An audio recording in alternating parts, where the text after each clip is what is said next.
ओम हर ओंकारा नमो हर शिव ओंकारा ब्रह्माविष्णु सदाशिव ब्रह्माविष्णु सदाशिव हरदानी सारा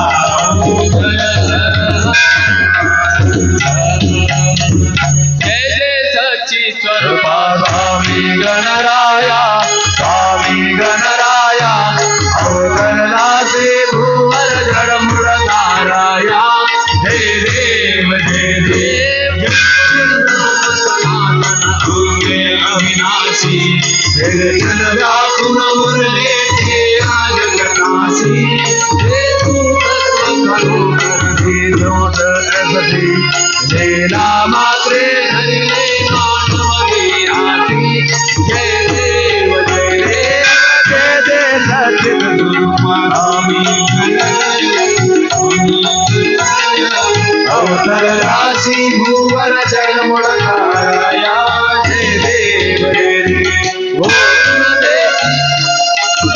मधु गवना करुणी गण गण गणात भोते या भजना दाता हरिहर गुरबर तोचे सुख सजना जिकडे पावे तिकडे तू दिसते नयना जय देव जय सचित स्वामी गणराया अवतरणाची भुवर जडमुड ताराया जय देव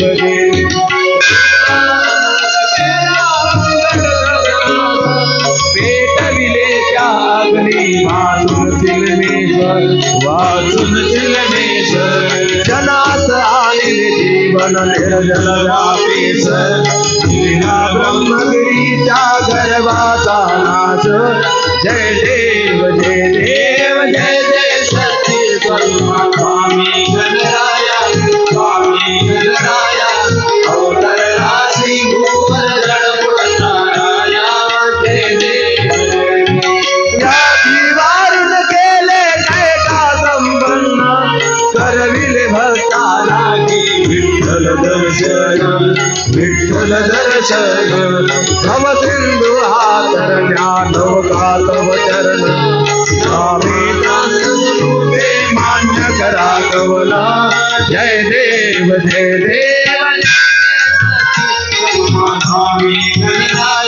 स्वामी गणराया अवतर राशि भुवर जडमुड ताराया कर्पूरगौरं संहारं संहारदारं भुजगहारं रावदत्तं हृदयारविन्दे भवं भवामि चरण डोळ्यान वाहिन रूप तुझे